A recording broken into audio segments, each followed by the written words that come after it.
Olá, seja bem-vindo ao FURB Pesquisa, o nosso espaço para conversar sobre o conhecimento científico produzido na universidade. No programa de hoje, a gente vai conhecer um estudo realizado no programa de pós-graduação em Direito aqui da FURB, que identificou que menos de 10% dos municípios da costa de Santa Catarina possuem um plano de gerenciamento costeiro. Quem fala com a gente sobre esse assunto é a pesquisadora Viviane de Oliveira, que é mestre em Direito. Bem-vinda, Viviane, muito obrigada pela presença. Muito obrigada, Camila. Eu agradeço o convite, que a gente possa conversar aí sobre essa pesquisa. E a gente recebe também a professora Kátia Ragnini Scherer, que é doutora em Direito Público e professora do Programa de Pós-Graduação em Direito da FURB, orientadora da Viviane nesse estudo. Bem-vinda, professora. Muito obrigada pela presença. Obrigada. Eu que agradeço também a possibilidade, a oportunidade de estarmos aqui para divulgarmos para a comunidade, né, a importância desse estudo da perspectiva da ciência jurídica. Viviane, explica para a gente qual foi o propósito central dessa pesquisa desenvolvida por você, então, no mestrado em Direito.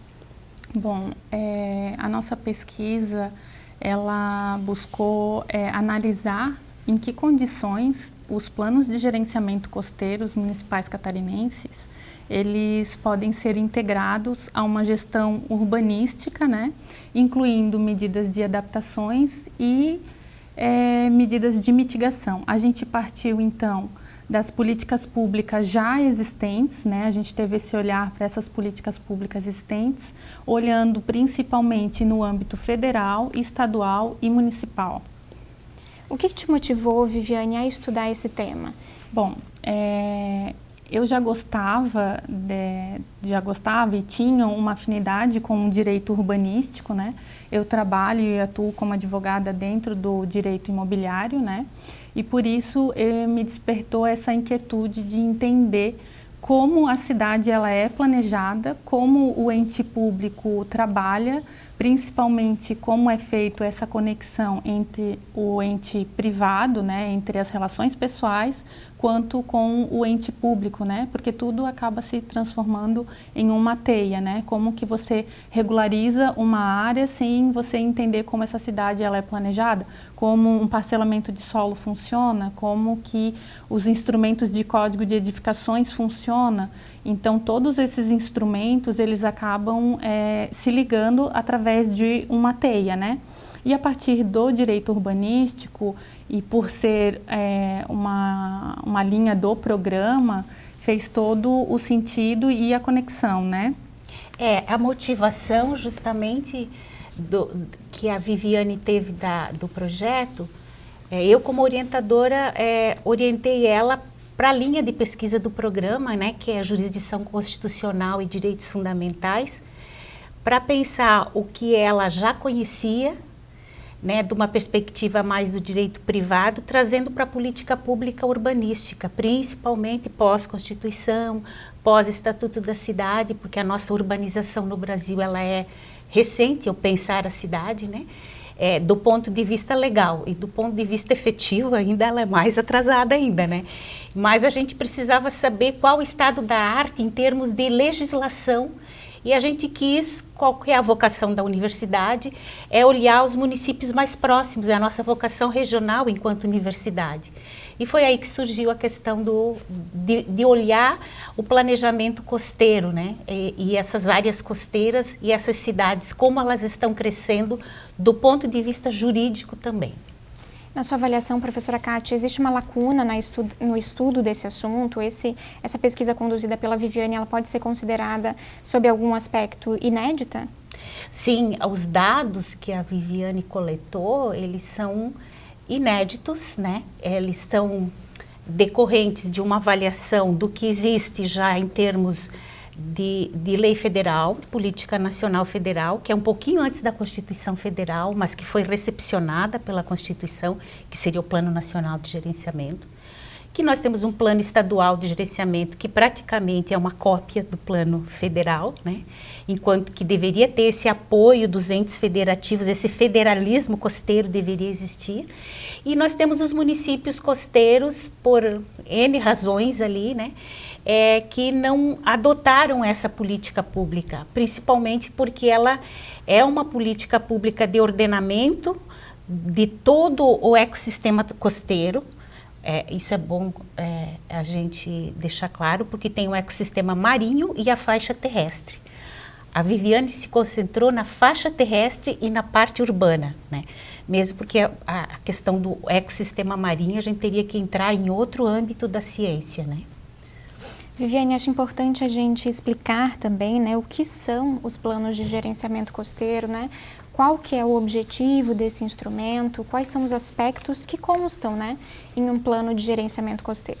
O gerenciamento costeiro ele se dá através da Política Nacional do Meio Ambiente, né, que foi constituída em 1981. Ele nasce ali em 1988 e é recepcionado pela Constituição Federal. E depois ele trata, então, com base dentro dessa Política Nacional do Meio Ambiente, todas as questões de fauna, flora, as questões costeiras, subsolo, solo, né? E com os aspectos a gente trabalha através de uma política constitucional urbana. A gente verifica, então, que existe uma política nacional do gerenciamento costeiro. E aí depois a gente parte então para Santa Catarina, analisando o quê? Que Santa Catarina existe um plano de gerenciamento costeiro e que dentro desse plano ele é praticamente um copia e cola da política nacional que já existe ali, né? Não tem grandes mudanças, muito semelhante ao que a gente já tem. E depois disso, então, a gente passa a analisar os municípios costeiros de Santa Catarina. A gente tem 41 municípios costeiros, né? Dentro desses 41 municípios, né, a gente pegou primeiro, então, as expressões, a gente analisou as expressões e depois de analisar as expressões a gente foi ler a lei, analisar em que contexto ela se tinha naquele cenário e aí, então, depois a gente observou se tinha ou não o plano e se esse plano estava ou não integrado dentro da política municipal ali, né, se isso fazia parte com o plano diretor. Professora, acho que é importante a gente explicar também por que os planos de gerenciamento costeiro são importantes, né? A pesquisa, ela teve o objetivo, então, de identificar, né, qual que é esse panorama aqui no estado de Santa Catarina, mas por que eles são importantes, por que os municípios costeiros deveriam ter esses planos e, principalmente, a integração com os seus planos diretores? Eu acho que isso foi o norte da política da Viviane, olhar se o município tem o plano enquanto lei, porque existem municípios que têm projetos administrativos da orla. Só que os projetos e normas administrativas, eles são vulneráveis a políticas de governo, né, a mandatos eletivos. O que a lei e a Constituição fala é que nós temos que ter uma política de Estado, independentemente de gestores e de mandatos eletivos para ordenar a cidade, né? A gestão governamental passa, mas a cidade fica e ela tem que ser projetada para o futuro. Então, como o IBGE traz que as 4 cidades, o último censo, diz que as cidades que mais cresceram no estado foram 4 cidades costeiras, litorâneas. E há um processo no Brasil, não de aumento da população, mas de deslocamento. Santa Catarina foi o epicentro desse fenômeno, de deslocamento para o litoral. Então, há um crescimento grande no litoral da faixa costeira. Então, esse plano é essencial e não só ter ele, que é o que a Viviane trabalhou. Ele tem que estar integrado ao plano diretor que todas as demais cidades com mais de 20 mil habitantes precisam obrigatoriamente ter pela Constituição Federal. Por quê? Porque o plano diretor diz onde é que está o zoneamento da cidade, onde é que a cidade tem que crescer mais, onde, por exemplo, os prédios têm que ter mais andares, mais pavimentos, menos pavimentos, né? E quem tem a faixa costeira agrega mais essa complexidade e ainda mais com as mudanças climáticas, que é a questão da erosão costeira, que é uma realidade já, né, em muitas partes do nosso litoral. E aí a gente foi interpretar isso como se fosse o que a Viviane diz, uma teia de aranha, tudo interconectado. Então a gente olhou expressões, a Viviane foi olhar expressões nas leis e se elas estavam de acordo, se aquelas expressões usadas numa lei eram de acordo com o outro, estavam naquele mesmo contexto. Por isso ela usou a técnica de análise de conteúdo, que é um método, uma metodologia própria para ciências sociais aplicadas, que no caso é o direito, né? Viviane, o que a gente pode sintetizar ou destacar em relação aos resultados dessa tua análise, né? A análise de expressões que você fez a partir da legislação. Bom, primeiro a gente pode observar que existe então uma lacuna, né, que é o fato de não existir os planos de gerenciamento costeiros, né, isso já é um fato, e além de não existir uma integração. São então 41 municípios catarinenses, onde 4 deles apenas possuem um plano de gerenciamento, que é como legislação municipal, né? Que é então Laguna, Itapoá, Florianópolis e Biguaçu. E dentro disso a gente pôde observar a falta de integração dos planos de gerenciamento costeiros, não só como integrar, né?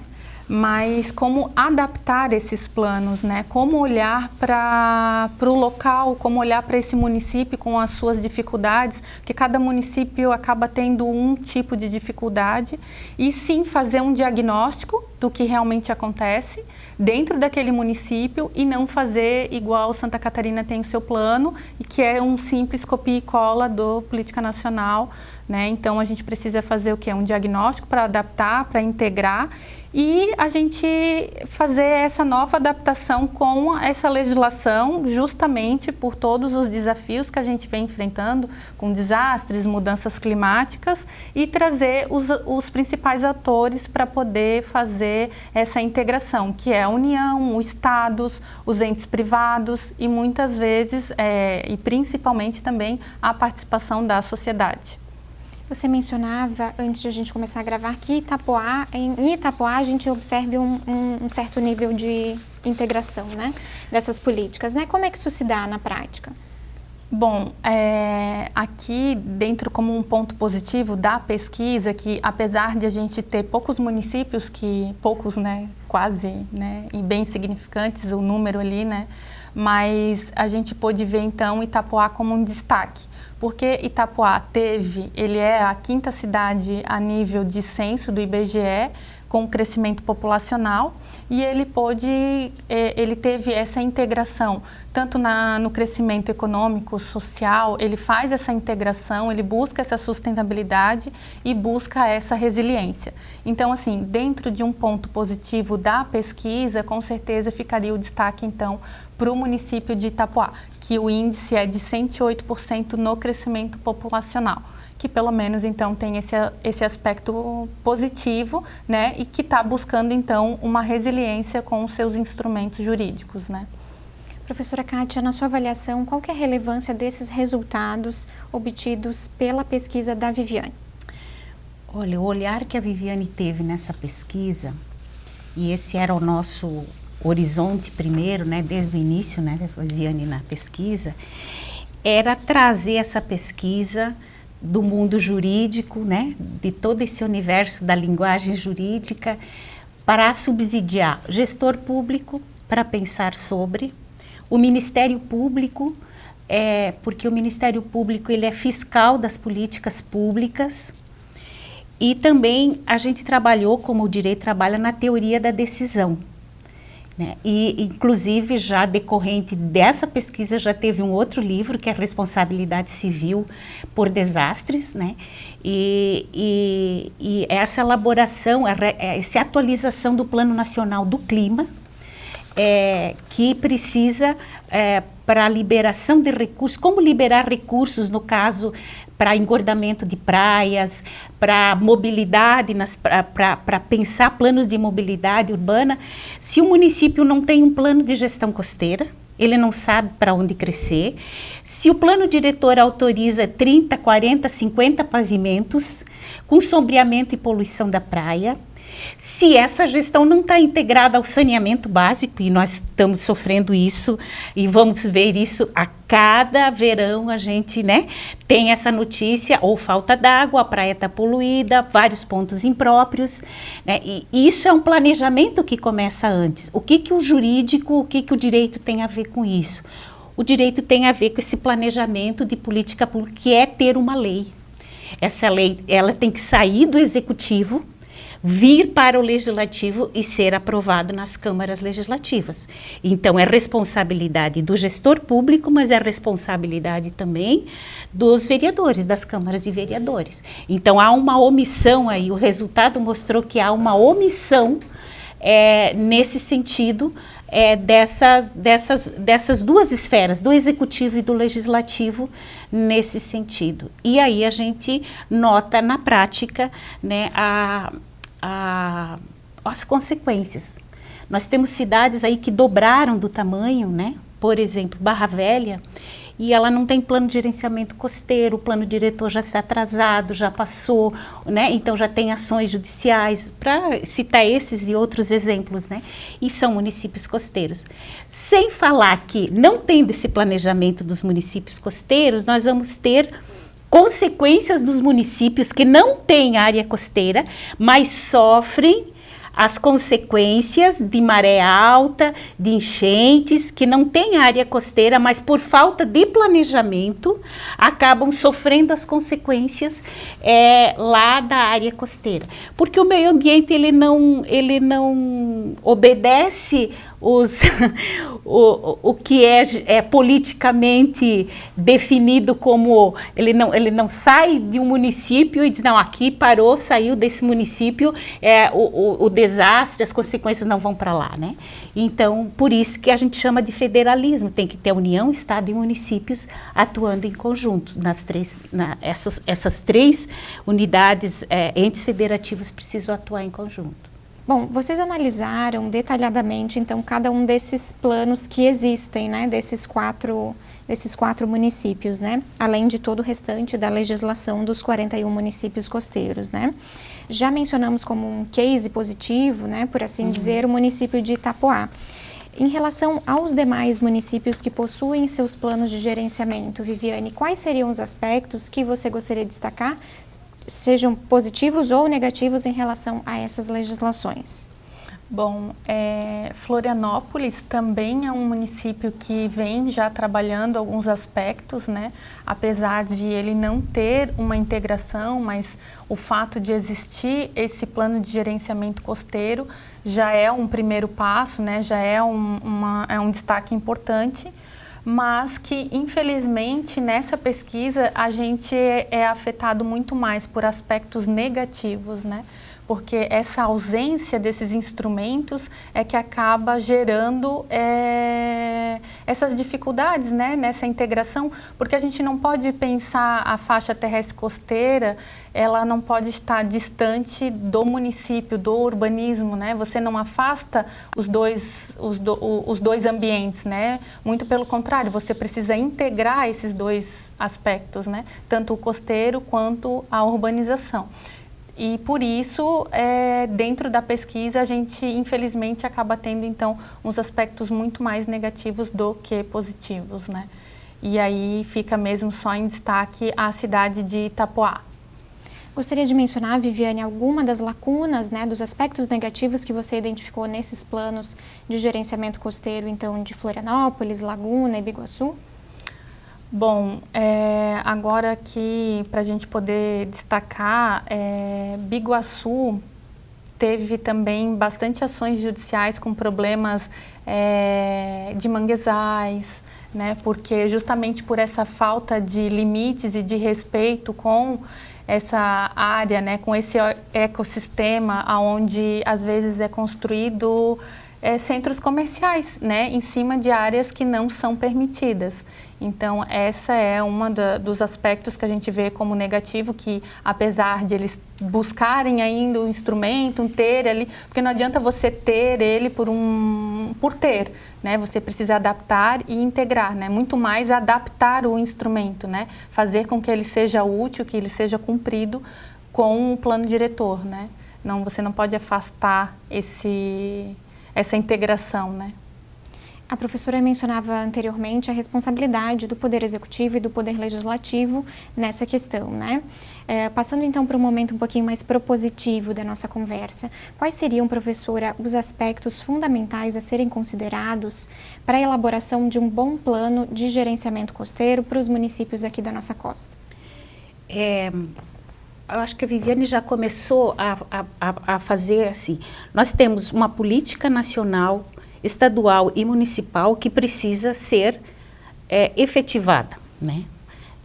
Para a gente não cair naquele senso comum, dizer, tem lei e não funciona mesmo, né? Esse é o senso comum que se fala, adianta ter lei. Então, como o direito trabalha? O direito trabalha com as causas e com os efeitos, com os danos. Então, o não ter pode gerar responsabilidade civil. Então, agora, principalmente a partir do Rio Grande do Sul, com esses com os eventos que teve, né? A Viviane ali coincidiu ali com a pesquisa dela. Nós já temos várias ações que a gente chama de litigância climática, que já é outra pesquisa com outra orientanda minha, que a gente já está fazendo levantamento dos processos já existentes no Brasil, que diz o seguinte, bom, se os municípios fazem ou não fazem, primeiro é não ter é omissão. Então, você pode responder por omissão. A responsabilidade civil se dá por ação ou por omissão. Não ter já gera responsabilidade civil por omissão, né, do gestor público. E, inclusive, passível de várias penalidades, né, e obrigações de fazer.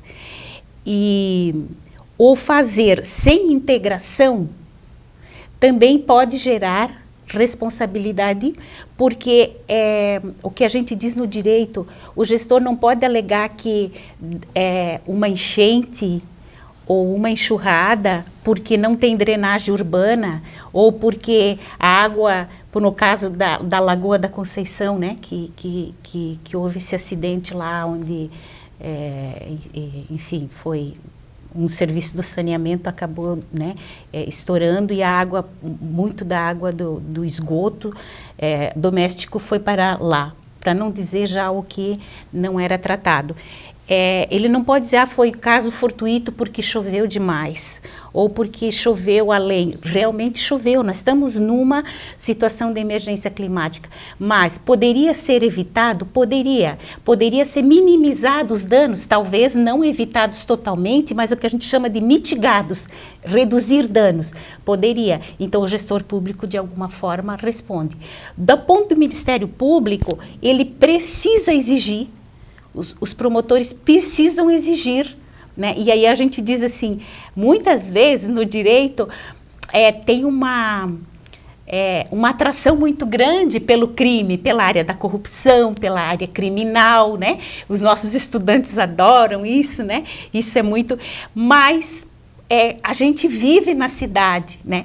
E o Ministério Público também tem que olhar essa questão do viver na cidade. A cidade é de todos, como a praia é de todos, o acesso tem que ser a praia de todos, o sol na praia é de todos, né? A vista, não se pode mais vender hoje como a especulação imobiliária, vista para o mar, se você não pode ir para o mar. Né? Se você não pode usufruir, só vender à vista hoje, né?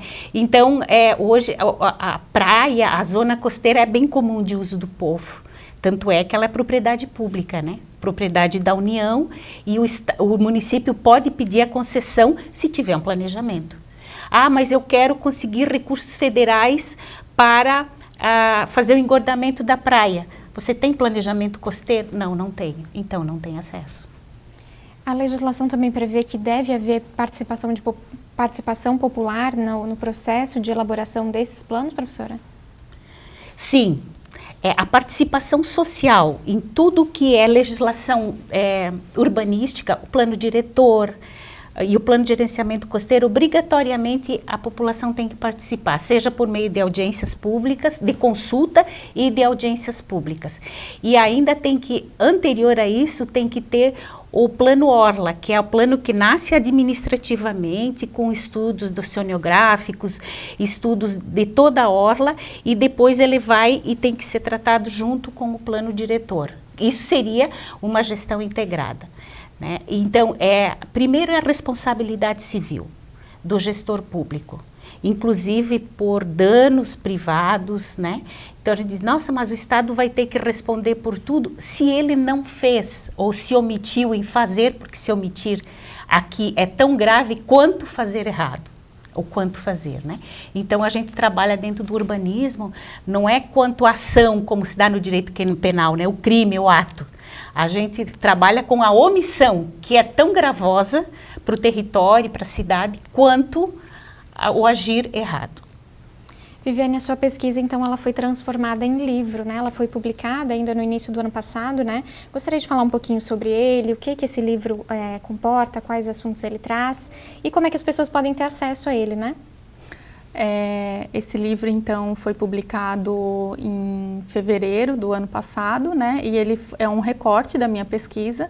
Ficou uma parte dele, eu transformei em livro, justamente com toda essa questão de gestão integrada de Santa Catarina, dos municípios, e aí tem toda uma cartografia de Santa Catarina que pode ser encontrada principalmente no auxílio de gestores públicos, né, que tem essa dificuldade, às vezes, porque o município tem uma carência de auxílio, né, de corpo técnico, tanto nas questões de multidisciplinar, né, e principalmente por uma assessoria jurídica, é o que falta para eles.